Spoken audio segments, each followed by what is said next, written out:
నమః శివాభ్యాం నవయౌవనాభ్యాం పరస్పరాశ్లిష్టవపుర్ధరాభ్యాం నగేంద్రకన్యా వృషకేతనాభ్యాం నమో నమః శంకర పార్వతీభ్యాం. అత్యంత పవిత్రమైన కాశికాక్షేత్ర మహిమలో భాగంగా అగస్త్య మహర్షి దేవతలకి వింధ్యపర్వతం యొక్క సంరంభాన్ని అణిచివేస్తానని వరమిచ్చాక ఇప్పుడు లోపాముద్ర దగ్గర బాధపడడం మొదలెట్టాడనమాట. అయ్యో పొరపాటున మాటిచ్చాను నేను అని బాధపడ్డాడు. ఎందుకు బాధపడ్డాడు ఆయన అంటే దీని వెనకాతల ఉన్న అంతరార్థం ఇతపూర్వం నేను కొంచెం చెప్పాను. వింధ్యపర్వతం ఋషులన్నా త్రిమూర్తులన్నా చాలా భక్తి కలిగిన మహాత్ముడు. అతనికి ఉన్న బలహీనత ఏమిటంటే అవతల వాడు తనకంటే గొప్పవాడు అనుకున్నప్పుడు మాత్రం వాడి మీద ఈర్ష్య వహిస్తాడు. మేరు పర్వతం మీద ఆయనకి ద్వేషం ఉన్నది, ఈర్ష్య ఉన్నది, కానీ తక్కిన ఈ గోబ్రాహ్మణుల మీద భక్తి కానీ లోకం మీద ప్రేమ కానీ వీటిల్లో ఎక్కడ లోపం లేదు. అందువల్లే బ్రహ్మదేవుడు అతనికి ఏమని వరం ఇచ్చాడు, నువ్వు పొడుగ్గా ఎదుగుతావు, నీవు విప్రులను గోవులను త్రిమూర్తులను గౌరవించినంతకాలం నీకు ఎవరి శాపం తగలదు అని వరం ఇచ్చాడు. ఇప్పుడు అగస్త్యుడు తప్ప ఇంకెవరు వెళ్ళినా అతను అంత తేలిగ్గా లొంగడు. దానికి కూడా కారణం ఉన్నది. నిరాహార దీక్షతోటి 1000 సంవత్సరములు తపస్సు చేసిన మహానుభావుడు మాత్రమే వింధ్యపర్వతాన్ని అణచగలడని ఒకానొకప్పుడు బ్రహ్మదేవుడు వరమిచ్చాడు. ఇక్కడ చాలా రహస్యాలు ఉన్నాయి, అవన్నీ తెలుసుకోవాలి మనం. వింధ్యపర్వతానికి ఇతరుల శాపం తగలదు. ఎవరి శాపం తగలదు అంటే తపస్సులు ఎన్ని చేసినా ఏ ఋషుల యొక్క శాపమో అతనికి తగలకుండా బ్రహ్మవరం ఇచ్చాడు. మరి ఎవరి శాపానికి వింధ్యపర్వతం యొక్క గర్వం అణిగిపోతుంది అంటే ఒక్క అగస్త్యుడు గనక పొరపాటుని శాపం పెట్టాడంటే వింధ్యపర్వతానికి నాశనం తప్పదు. ఎందువల్ల ఒక్క అగస్త్యుడికి మాత్రమే ఆ శక్తి వచ్చింది అంటే 1000 సంవత్సరములు నిరాహార దీక్షతోటి అగస్త్య మహర్షి ఒకానొకప్పుడు తపస్సు చేశాడు. ఆ తపస్సుకు మెచ్చుకుని బ్రహ్మదేవుడు ఏమన్నాడు, నీవు శాపము వల్ల నాశనము పొందని వారిని కూడా శపించి నాశనం చేసే శక్తి నీకు ఇస్తున్నాను అన్నాడు. అదే వరాన్ని శివుడిచ్చాడు, అదే వరాన్ని విష్ణువు ఇచ్చాడు. త్రిమూర్తులు ముగ్గురు మెచ్చుకొని ఇచ్చిన వరం అది. కాబట్టి వింధ్యపర్వతాన్ని ఏ బ్రహ్మయో విష్ణువో శివుడో లేక అగస్త్యుడో ఈ నలుగురు తప్ప ఇంకెవ్వరూ పడగొట్టలేరు. భూలోకంలో ఉన్న వారెవరికి ఇంక ఏ ఋషికి ఆఖరికి వశిష్ఠుడికి అలాగే దేవగురు అయిన బృహస్పతికి కూడా శక్తి లేదు. ఎందుకంటే వాళ్ళు ఎవరు ఈ అగస్త్యుడి వరం పొందలేదు. పోని అలాగని అగస్త్యుడు ఉన్న చోట నుంచే ఒరే వింధ్యం నాశనం అయిపోరా అని శాపం పెడితే నిజంగా వింధ్యం నశిస్తాడు. కానీ ఆ శాపం పెట్టడం మహాపాపం అగస్త్యునికి. ఎందుకని మనం ఎవరిని శపించాలి చెప్పండి? ఒక వ్యక్తి అయ్యా మీరంటే నాకు భక్తి, మిమ్మల్ని ఎప్పుడు నేను పూజిస్తాను, మీరు తల్లి తండ్రితో సమానం అంటున్నవాడిని శాపం పెడితే ఆ శాపం పెట్టినవాడు నశిస్తాడు. తెలిసిన ఎవడన్నా నా దగ్గరకు వచ్చి మీరు తల్లి తండ్రితో సమానం, నేను మిమ్మల్ని ఆశ్రయించాను, నన్ను ఆశీర్వదించండి బాబోయ్ అని ఏడుస్తూ ఉంటే అటువంటి వాడిని పట్టుకుని సుఖంగా ఉండని దీవిస్తామా లేక నశించని శపిస్తామా? ఆలోచించండి ఒకసారి. అగస్త్యుడంటే వింధ్యపర్వతానికి భక్తి, కాబట్టి భక్తితో ఉన్నవాడిని శపించకూడదు. అలాగని శపించకుండా దూరంగా కూర్చుంటే వింధ్యపర్వతం యొక్క గర్వం తగ్గదు. వింధ్యపర్వతానికి శాపభయం ఎవరి వల్ల ఉంది? ఒక్క అగస్త్యుని వల్లే ఉంది. కాబట్టి అతని దగ్గరికి వెళ్ళి అతన్ని బుజ్జగించి ఒక భక్తుణ్ణి యథాస్థితికి తీసుకురావాలంటే ఇంక మళ్ళీ ఎప్పుడు ఈయన కాశీ రాకూడదు. వింధ్యపర్వతానికి అగస్త్యుడు అంటే చాలా గౌరవం. అగస్త్యుడు రాగానే వినయంగా వంగి నమస్కరిస్తాడు. నమస్కరించగానే ఏమవుతుంది? ఆ పర్వతం పైనుంచి కిందకి దిగిపోతుంది కనుక సూర్యుడు యథాప్రకారంగా నడుస్తాడు. అప్పుడు ఈయన అవతలకు వెళ్ళొచ్చు. అవతలకు వెళ్ళినవాడు మళ్ళీ యువతలకు వచ్చేసాడా, వీడు యథాప్రకారంగా కొండని పెంచుతాడు. కాబట్టి ఇప్పుడు ఆయన ఏం చేయాలి? నాయన నేను అవతలకు వెడుతున్నాను, మళ్ళీ నేను వచ్చేదాకా కొండ పైకి ఎదగకుండా చూడు, ఎదిగేవంటే జాగ్రత్త అని ఒక బెదిరింపు మాత్రం బెదిరించి వెళ్ళిపోవాలి. ఒకవేళ మళ్ళీ ఎప్పుడైనా ఆయన ఇటు వచ్చాడా ఏమవుతుంది? ఇచ్చిన మాట ప్రకారంగా వాడు మళ్ళీ యథాప్రకారంగా పెరుగుతాడు. కాబట్టి ఈయన అవతలకు వెళ్ళి ఇక మళ్ళీ యువతలకు రావడానికి లేదు. యువతలకు రాకపోవడం వల్ల ఏమవుతుంది? ఒక్కసారి వింధ్యపర్వతం దాటి దక్షిణం వైపు వచ్చాడంటే మళ్ళీ ఉత్తరం వైపు వెళ్ళకూడదు కనుక ఇంకా కాశీ వచ్చే అవకాశం ఉండదు. ఎంత గొడవ ఉంది దీని వెనకాతల. ఇంకా చాలామందికి ఒక అనుమానం ఉంది, 1000 ఏళ్ళు నిరాహార దీక్షతో తపస్సు చేయటం అంటే ఏమిటి అని. దీని వెనకాతల అసలు రహస్యం తెలుసుకోవాలి. ఈ మధ్యన ఓ పిచ్చివాడు ఒకడున్నాడు, ఏముండోయ్ అన్నం తింటే అభిషేకం చేయకూడదన్నట్ట. ఏమీ తినకుండా అభిషేకం చేయాలని ఏ శాస్త్రం చెప్పలా. ప్రొద్దుట పూట అయితే ఆహారం తినకుండా ఉండగలుగుతాడు ఎవడన్నా. ఏ రాత్రి లింగోద్భవ కాలం దాకానో ఏమీ తినకుండా ఉంటే చచ్చూరుకుంటారు ఈ కలియుగంలో. ఇంచుమించుగా కలియుగంలో ఉన్న మానవులలో 100కి 90 మందికి వాళ్ళ అనారోగ్యం, గ్యాస్ ట్రబుల్స్, మంటలు, శరీరం అంతా చచ్చుబడిపోతుంది. షుగర్ పేషెంటు, ఒళ్ళంతా షుగర్తో ఉన్నటువంటి ఒక అర్చకుడు పాపం రాత్రి 9:30 దాకా ఏమీ తినకుండా ఉండి అప్పుడు అభిషేకం చేస్తే వాడు బతుకుతాడంటారా? అసలు ఆలోచించండి. ఇవాళ వాడు వీడు అనే తేడా లేకుండా మన అందరం కూడా ఇంచుమించుగా భూలోక మానవులంతా కూడా రకరకాల కాలుష్య పదార్థాలు తిని ఆరోగ్యాలు పాడు చేసుకుని ఉన్నాం. ఇటువంటి మానవులు తిండి లేకుండా ఉంటే చచ్చిపోతారు. అందుకని వేదాలు పురాణాలు ఎప్పుడూ కూడా నిరాహారము అంటే తిండి లేకుండా చెప్పలా. ఉపవాసము అంటే ఆహారం లేకుండా ఉండడమా? ఉపసమీపే, ఉప అంటే సమీపముగా, భగవంతుడికి దగ్గరగా ఉండుట. భగవంతుడికి దగ్గరగా ఉండడానికి మనస్సు పవిత్రంగా ఉండాలి. కుళ్ళు మనస్సు ఉండకూడదు. వచ్చిన వాడిని కొల్లగొట్టి వాడి డబ్బులు లాక్కునే దరిద్రపు మనస్సు ఉండకూడదు. మూడవది, ఆహారము ఎంత తీసుకుంటే మన శరీరము సులభముగా పనిచేయడానికి పనికొస్తుందో అంత తీసుకోవాలి. మరీ ఎక్కువ తినకూడదు, అస్సలు తినకుండా ఉండకూడదు. లఘువుగా ఆహారం తీసుకుంటే వాడు ఆరోగ్యంగా ఉంటాడు. అందుకే మార్కండేయ పురాణంలో దత్తాత్రేయ చరిత్రలో మూర్ఖుడి గురించి చెబుతూ జ్ఞాని శరీరమును నిలబెట్టుకొనుట కోసం, అర్చనల కోసం కొంచెం ఆహారం తింటాడు. అసలు తినకుండా పూర్తిగా కటిక ఉపవాసం ఉన్నవాడు, లేక తిన్న వెంటనే మళ్ళీ తినేవాడు, వీళ్ళు తమోగుణ ప్రధానులు, మూర్ఖులు, వీళ్ళు నరకగాములు అవుతారు అని ఉంటుంది. చూడండి మీకు. అందుకే భగవద్గీతలో కూడా ఏమని చెప్పాడు? అతిగా తినడం, అసలు తినకపోవటం, అయితే బాగా భయంకర నిద్రపోవడం, లేదా అసలు నిద్రపోకుండా ఉండడం, అయితే ఎక్కువ వాగడం, లేక ఏం వాగకుండా సీరియస్ అయిపోవడం, ఈ రెండు కూడా చాలా ప్రమాదం. ఇటువంటి మనుషులు ఘోర నరకం పాలైపోతారు. తేవై నరకగామిన, వీళ్ళంతా నరకానికి పోతారని ఉన్నది. కాబట్టి ఒళ్ళు దగ్గర పెట్టుకుని ఉండాలి. అక్కడ అంతరార్థం అదనమాట. కాబట్టి ఈ రోజు నుంచి నేను శాస్త్ర ప్రమాణంతో చెబుతున్నాను, మీలో ఎవరైనా సరే ఉపవాసం అంటే ఏమీ తినకుండా అనే అర్థానికి ప్రాముఖ్యం ఇవ్వకండి. అది ఒట్టి అబద్ధం. ఏదైనా పర్వదినాలు వచ్చాయి, శివరాత్రో ఏకాదశో, ఇలాంటప్పుడు చచ్చిపోకుండా శరీరానికి పనికొచ్చి ఇంత ఆహారం తినండి. ఏదో ఇంత పిండో, లేకపోతే అసలు ఇంకా మాట్లాడితే భోజనంతు వరం మన్యే కథాశ్రవణకారకం అంటుంది పద్మపురాణం.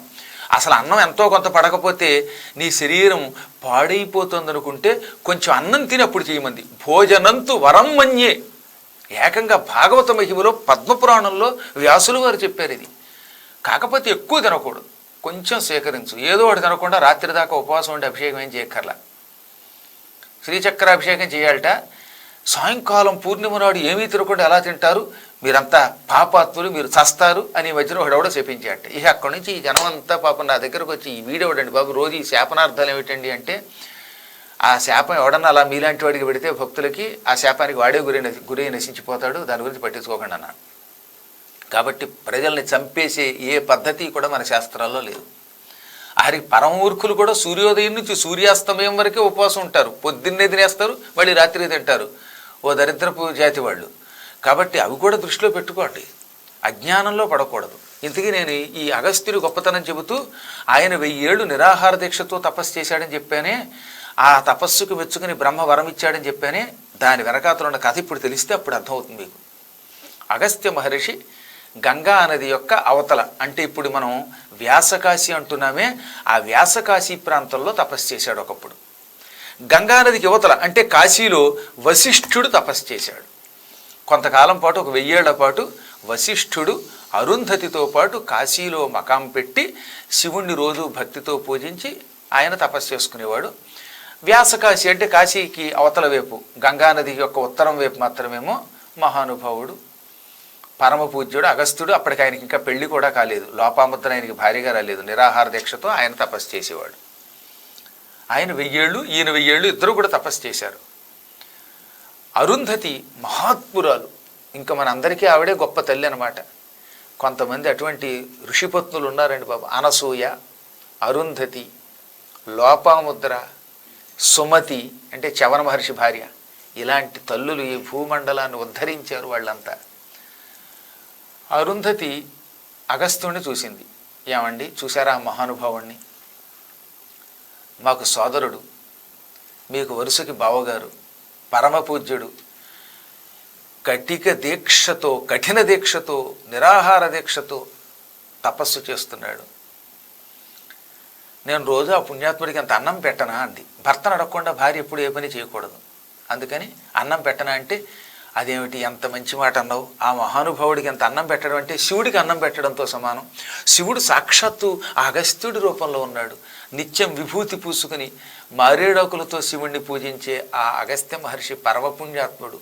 ఆయన భూలోకంలో మానవ రూపంలో ఉన్న శివుడే నా దృష్టిలో. ఆయనకి నీవు యథాశక్తిగా రోజు మధ్యాహ్నం పూట భోజన సమయానికి ఆహారం పట్టుకెళ్ళు. ఆయన ఎలాగో ఒకసారి కంటే ఎక్కువ తినడు అనగా, అలాగేనని ఇవిడు ఏం చేసేది, రోజు ఇంచుమించుగా 11:30-12 గంటలకల్లా చక్కని పిండి వంటలు తయారు చేసి మంచి లడ్డూలు, బూరెలు, గారెలు, దద్దోజనం, పులిహార ఇలాంటి పదార్థాలు, కూరలు, పులుసులు ఇవన్నీ పుచ్చుకుని పెద్ద పెద్ద పాత్రలో పెట్టుకుని, ఆ పాత్రలన్నీ కూడా పడవలో పెట్టుకుని పడవెక్కి గంగానది దాటి అవతలోటికి వెళ్ళి అగస్త్య మహర్షికి నమస్కరించి, మహాత్మా మధ్యాహ్న సమయం, భోజన సమయం ఇది, మీరు నేను తెచ్చిన ఆహారం తిని నన్ను ధన్యాత్మురాలిని చెయ్యండి అని వినయంగా ప్రార్థించేది. ఆయన కళ్ళు తెరిచి అలాగే తల్లి వడ్డించనేవాడు. అన్నపూర్ణాదేవి భక్తులకి అన్నం వడ్డించినట్టుగా మహాత్మురాలు అరుంధతీదేవి ఆ పుణ్యాత్ముడికి పెద్ద ఆకు వేసి అన్నం వడ్డించేది. ఆయన శుభ్రంగా తిని ఆ తల్లికి వినయంగా నమస్కరించేవాడు. ఆవిడ మహాత్మురాలు కదా, ఆవిడకి అంతా నమస్కరించేవారు. ఆ తర్వాత చేతులు కడుక్కుని మళ్ళీ తపస్సు చేసుకునేవాడు. దాదాపు ఒక 100 సంవత్సరాలు ఇలా గడిచింది. ఈ కథ జాగ్రత్తగా వినాలి. ఆయన 1000 ఏళ్ళు నిరాహార దీక్షతో తపస్సు చేశాడు. కానీ అందులో 100 ఏళ్ళు అరుంధతి రోజు మధ్యాహ్నం పూట అన్నం పెట్టింది. ఇలా ఉండగా ఓసారి గంగానదికి విపరీతంగా వరద వచ్చేసింది. భయంకరమైన వరద, మళ్ళీ మామూలు వరద కాదు. ఏం వరదండి బాబోయ్! ఇటు అటు మొత్తం గట్లన్నీ నిండిపోయి, ఒక్కొక్కప్పుడు గంగానది పరవళ్ళు తొక్కుతూ ప్రవహిస్తూ ఉంటే చూడడానికి అది ఎలా ఉంటుందంటే మహాసముద్రంలో ఉంటుందన్నమాట. వరదలు వచ్చినప్పుడు గంగను చూడవలసిందే, అదొక బీభత్సం. ఆ భయంకర వరదను చూసి అరుంధతి భర్త దగ్గరకు వచ్చి, ఏమండి ఇవాళ ఈ నదిని యువతల నుంచి అవతలికి దాటడానికి ఒక్క పడవ కూడా కనపట్ల. పడవల వాళ్ళంతా ఒడ్డున స్తంభాలకి పడవలు కట్టేసి ఈ వరదలో పడవలు ఇటు నుంచి అటు నడపలేమని ఇంట్లో దాక్కున్నారు. పాపం అవతల అగస్త్య మహర్షి ఆకలితో అల్లాడిపోతాడేమో. ప్రతిరోజు మధ్యాహ్న సమయంలో నేను వెళ్ళి ఆయనకి ఇంత అన్నం పెట్టేదాన్ని. ఇవాళ పడవలు లేవు, నేను అవతలకి వెళ్ళాలి, ఆయనకి అన్నం పెట్టాలి. ఆయన ఎదురు చూస్తాడేమో మరి తెలియదు నాకు. ఆయనకి అన్నం పెట్టడం ఎలాగండి అన్నది. అతిథికి రోజు అన్నం పెడుతూ ఇవాళ పెట్టకపోవడం దోషం కదా అంటే ఆయన నవ్వి, అయితే ఓ పని చెయ్యి, నువ్వు ఆహార పదార్థాలు గిన్నెల్లో పెట్టుకుని ఆ గిన్నెలతో పాటుగా గంగానది దగ్గరికి వెళ్ళు. అమ్మ గంగామాత, బ్రహ్మచారి అయిన వశిష్ఠుడి దగ్గర నుంచి వస్తున్నాను, నాకు దారి ఇస్తావా అని అడుగు. గంగానది దారి ఇస్తుంది. ఆ తర్వాత నువ్వు అవతల ఒడ్డుకు వెళ్ళి ఆయనకి అన్నం పెట్టు అనగానే ఆవిడ వశిష్ఠుడికేసి ఇలా ఏగాదిగా చూసింది. ఆవిడ ఎందుకు చూసిందో తర్వాత చెబుతాను. ఏగాదిగా చూసి ఆ తర్వాత భర్త అంటే గౌరవం గనక 2 చేతులు ఆయనకు జోడించి నమస్కరించి ఆహార పదార్థాలు పుచ్చుకొని గంగానది దగ్గరకు వచ్చింది. ఓ జగన్మాత గంగామాత, అభ్రంకష శుభ్ర సముత్తుంగ భంగ మంగళ తరంగవై ఆకాశమంతెత్తు కెరటాలతో ప్రవహిస్తున్నావు, ఉల్లోఠోత్తుంగ తరంగవై ప్రవహిస్తున్నావు. అటువంటి నీకు నమస్కారం. కఠోర బ్రహ్మచర్య నియమంతో ఉండే బ్రహ్మచారి అయిన వశిష్ఠుని భార్యని, ఆయన దగ్గర నుంచి వస్తున్నాను, దయతో నాకు దారిస్తే అవతల ఒడ్డుకు పెడతాను అనగానే వెంటనే అంత వేగంగా ప్రవహిస్తున్న గంగ ఇలా 2గా చీలిపోయి దారిచ్చిందిట. ఏదో గంగ నుంచి దాటి వెళ్ళడం కాదు, గంగ ఇలా 2గా చీలిపోయి మధ్యలోంచి వెళ్ళమ్మా అందిట. ఏదో నేల మీద నడిచినట్టుగా మధ్యలోంచి నడిచి అవతల ఒడ్డుకి వెళ్ళింది ఈవిడ. ఆవిడ అలా వెళ్ళగానే మళ్ళీ గంగ కలిసిపోయి ప్రవహించడం మొదలెట్టింది. అది వశిష్ఠుని మహిమ అంటే. అప్పుడు ఆవిడ వెళ్ళి అగస్త్యుని దగ్గరికి చేరి, మహాత్మా ఈ పూట వరద వల్ల కొంచెం ఆలస్యమైంది, ఏమనుకోకండి అంటే చిరునవ్వు నవ్వి అలాగే తల్లి అన్నాడు. ఒక ఆకు వేసింది ఆవిడ, అన్ని పదార్థాలు వడ్డించింది, శుభ్రంగా తిన్నాడు ఆయన. తిన్నాక కాళ్ళు చేతులు కడుక్కున్నాక మళ్ళీ ఆయన దగ్గరకు వచ్చి అంది, అరుంధతి అయ్యా, ఇందాక మా ఆయన దగ్గర నుంచి ఇటువైపు రావడానికి గంగానదితో ఒక మాట చెప్పాను. ఏమన్నాను?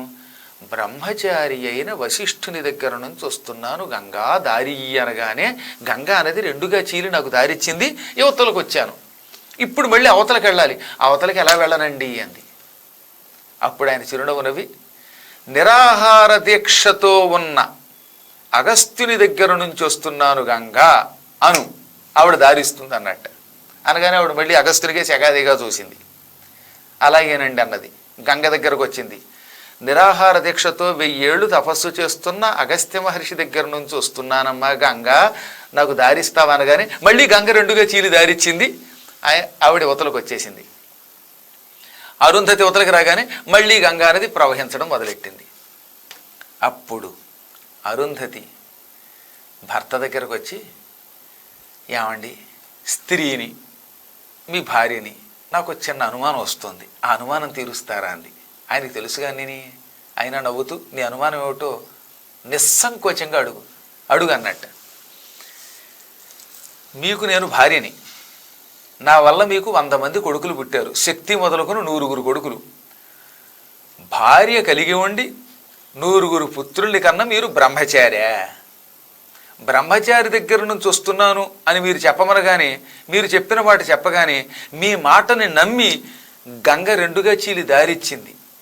పోనీ మీరు చెప్పుకోవచ్చు మీకు మీరే బ్రహ్మచారినని, కానీ అది గంగ నమ్మాలిగా, నమ్మింది.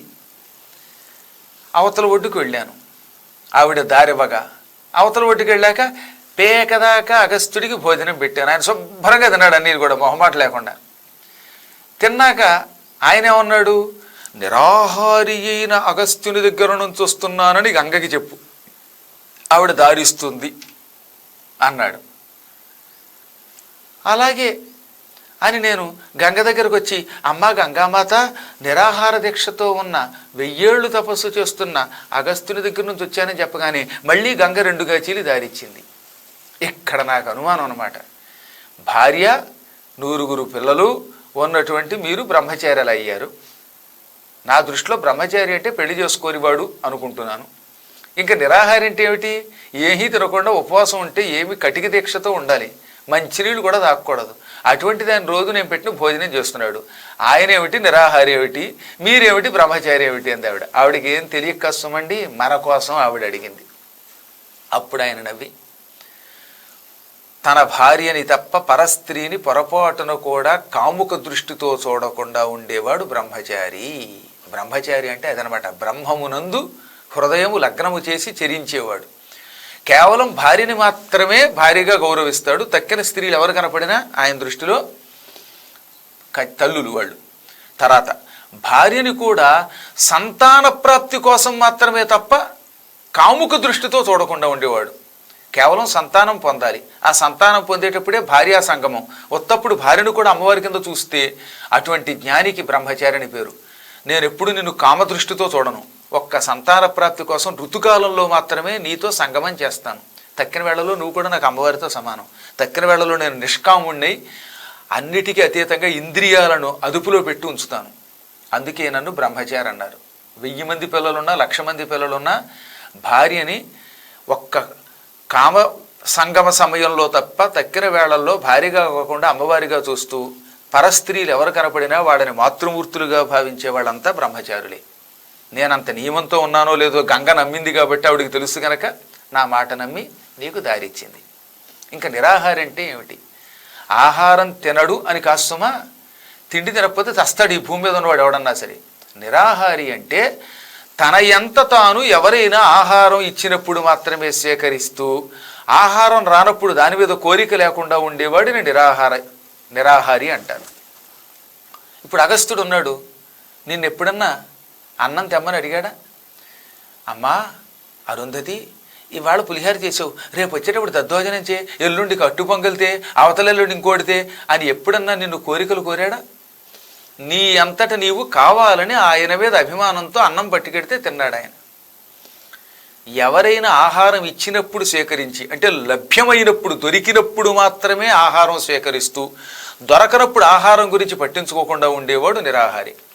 రుచుల మీద కోరిక లేనివాడు నిరాహారి. అంటే తింటున్నది శరీరం నిలబడ్డానికి, ఇది శరీరం, శరీరం ఆహారం తింటేనే నిలబడుతుంది, ఆహారం తినకపోతే శరీరం నాశనం అయిపోతుందని గ్రహించి జ్ఞానులు ఏం చేస్తారు, మన శరీరం నిలబడడానికి ఎంతో కొంత ఆహారం తీసుకుంటారు. కోరికలు ఉండవాళ్ళకి మంచి గారెలు తిందాం, నేతితో చక్కెర పొంగల్ చేయించుకుందాం, మైసూరు బజ్జీ చేయించుకుందాం, పుణుకులు తిందాం అనుకుంటూ కోరికతో ఆహారం తింటే వాడు నిరాహారి కాడు.